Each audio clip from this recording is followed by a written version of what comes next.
আমি 3 বার এদেরকে জানাইছি, কোনো আওয়ামী লীগের বাড়িতে আঘাত করবা না, কোনো হিন্দু বাড়িতে আঘাত করবা না, চাঁদাবাজি করবা না, এবং আপনাদের কথা দিলাম এগুলো যারা করবে তাদেরকে আমি দল থেকে বহিষ্কার করবো।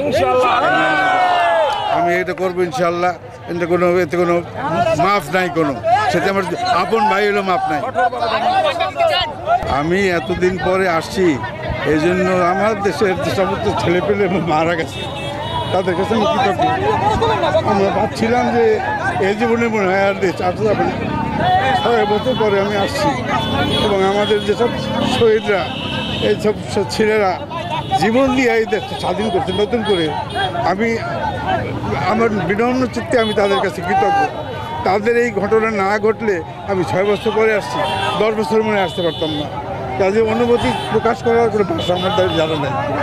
আমি সত্যি আপ্লুত, সত্যি আমি কষ্ট করেছি, এবং আমি আসছি আজকে আমার দেশের এই ভাইদের যারা শহীদ হয়েছে, যারা আহত হয়েছে, তাদের জন্যই আমি আসতে পারছি। আমি যতদূর পারি, আমি যা পারি, আমি তো সারা জীবন কাজ করে আসছি 40 বছর। আমার পক্ষে যা করার দরকার আমি করবো ইনশাল্লাহ। দায়িত্ব শোনেন, দায়িত্ব তো আল্লাহ নেবে, আমরা সহযোগিতা করবো ইনশাল্লাহ। আমি তো এখন এখানে আমার এলাকায় যে কজন মারা গেছে তাদের বাড়িতে নিশ্চয়ই যাব, এবং তাদেরকে কিছু আর্থিক সাহায্য সহযোগিতা করার চেষ্টা করবো। সহযোগিতা আল্লাহ করে ভাই, আমার দেওয়ার কোনো ক্ষমতা নেই।